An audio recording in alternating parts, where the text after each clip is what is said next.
Assalomu alaykum hammaga. Biz platformamizga login qismini boshlaymiz.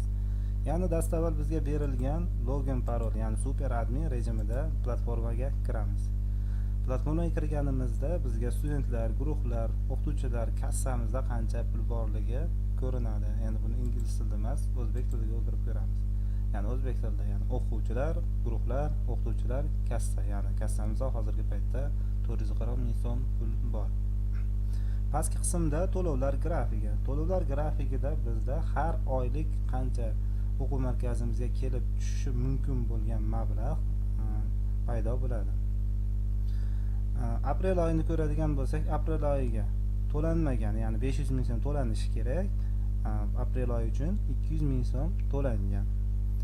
Shunday bo'lib, oxiriga borganda agar hamma o'quvchilar to'lagandan keyin bu grafik to'lanmagan, bu oxiri pastga tushadi va 0 miqdorga aylanadi.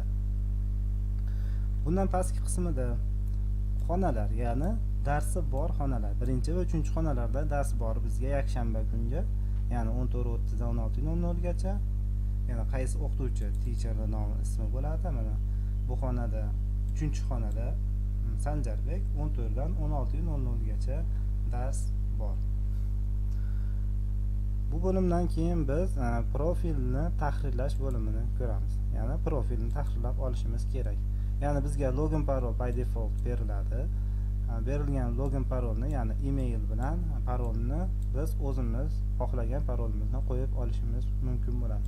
Xohlasak rasmni ham o'zgartirishimiz mumkin. Hozircha shular, keyingi videolarda davomini ko'rib boramiz.